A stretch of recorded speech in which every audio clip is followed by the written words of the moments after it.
Neste capítulo, será mostrado como a visão do economista difere daquilo do contador, em particular, no que refere-se ao custo de oportunidade e custos sociais, incorporados pelos economistas em suas curvas de custos.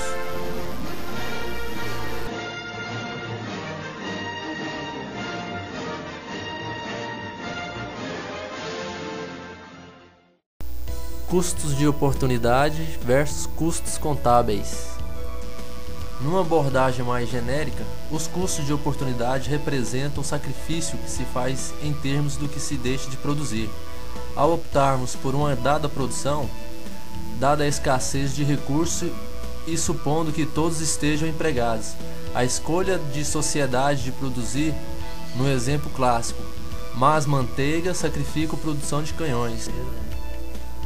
Custos contábeis envolvem gastos monetários. É o custo explícito, considerado na contabilidade privada. Custos de oportunidade são custos implícitos que envolvem desembolso.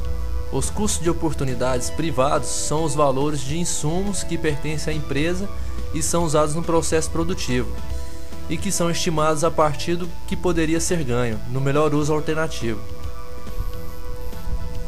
Exemplos: capital mantido em caixa na empresa. O custo de oportunidade é o que a empresa poderia estar ganhando, aplicando, por exemplo, no mercado financeiro. Quando a empresa tem prédio próprio, ela deve imputar um custo de oportunidade correspondente ao que ela receberia se alugasse o prédio. Estudante. O custo de oportunidade de estar estudando é representado pelo que ele está deixando de ganhar se trabalhasse.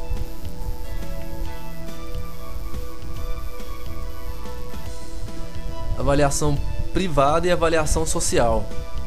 A avaliação privada é a avaliação financeira específica da empresa. A avaliação social são os custos e benefícios para toda a empresa, derivados da atividade produtiva. Por exemplo, quando aumenta a produção automobilística, além dos custos financeiros dessa indústria, devemos considerar também o aumento dos custos sociais, derivados do aumento da poluição sonora ambiental, além dos desgastes das ruas e estradas. Quando aumenta a produção da indústria extrativa de madeira, há perdas ecológicas derivadas do desmatamento. Custos a curto prazo. Custo variável total, ou CVT, é a parcela do custo que varia quando a produção varia. É a parcela dos custos da empresa que depende da quantidade produzida. Ou seja, são os gastos com fatores variáveis de produção, como folha de pagamentos, despesas com matéria-primas e etc. Custo fixo total, ou CFT, é a parcela do custo que se mantém fixa quando a produção varia, ou seja, são os gastos com fatores fixos de produção, como aluguéis, depreciação.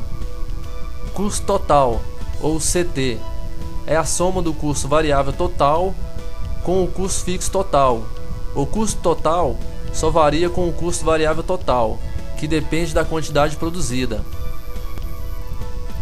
Notamos que, até certo ponto, as curvas CT e CVT crescem, mas as taxas decrescentes, para depois crescer as taxas crescentes.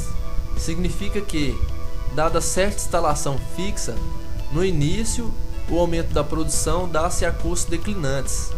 Contudo, o aumento maior de produção começa a saturar o equipamento de capital, e os custos crescem às taxas crescentes. No fundo, é a lei dos rendimentos decrescentes do lado dos custos, aqui mais apropriadamente chamada de lei dos custos crescentes. Diferentemente dos custos médios, os custos marginais referem-se às variações de custo, quando se altera a produção. Custo marginal é o custo de se produzir uma unidade extra de produto. Em termos matemáticos, é também definido como a primeira derivada de curva de custo total.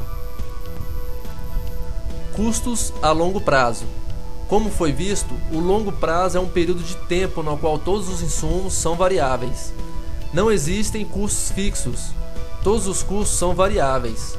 Suponhamos 3 tamanhos ou escala de produção, 10, 15 ou 20 máquinas, e as seguintes curvas de custo médio e curto prazo, CMEC, como mostra a figura. Se a empresa planeja produzir num nível de produção Q1, não há dúvidas. Escolher a estrutura dada pelos custos CMEC1, 10 máquinas, pois os custos médios serão menores do que a estrutura dada por CMEC2, 15 máquinas. Se planejar produzir Q3, a melhor instalação é dada por CMEC2, pois gastaria menos. Ela pode, se quiser, produzir com CMEC1, mas os custos seriam maiores. Se planejar produzir Q2 ou Q4, existem duas alternativas. Esses pontos ficam justamente na intersecção das plantas. No entanto, é um planejamento de longo prazo, prevendo-se um aumento futuros de demanda. O empresário deve escolher a planta de instalação maior. Em Q2, escolheria CMEC2, em Q4, CMEC3. Linha de isocusto. Da mesma forma que o consumidor deve obedecer a uma restrição orçamentária, a empresa costuma ter um orçamento definido, utilizado na aquisição dos fatores produtivos. Desse modo, dado o orçamento custo total de que a firma dispõe, CT, e dados os preços de mão de obra, W, e do capital, R, podemos definir o isocusto como o conjunto de todas as combinações possíveis de N e K. A linha de isocusto mostra a contratação de fatores com possibilidades impostas pelos preços do mercado. A declividade da linha de isocusto será negativa. Se a empresa aumentar a contratação, deverá reduzir a quantidade utilizada para manter constante o orçamento disponível. Equilíbrio do produtor. Como ocorre com o equilíbrio do consumidor, o equilíbrio do produtor ocorrerá no ponto em que a empresa seja capaz de compatibilizar o menu de alternativas dado pela tecnologia com o menu dado pelos preços de fatores de produção. A maximização do lucro pode ser vista de duas formas: o que se conhece como dualidade do problema da firma, maximização da produção, minimização dos custos. Lembrando que o lucro total pode ser expresso por LT igual RT menos CT. Dado seu orçamento, a empresa deverá escolher a combinação de fatores de produção compatível com a isoquanta mais alta possível. É a que tangencia a linha de isocusto. Nesse ponto, a taxa marginal de substituição, que é a inclinação de isoquanta, iguala a inclinação da linha de isocusto. Significa que no ponto de equilíbrio, a firma está compatibilizando a taxa de intercâmbio. O equilíbrio do produto pode ser visto em termos de minimização de custo.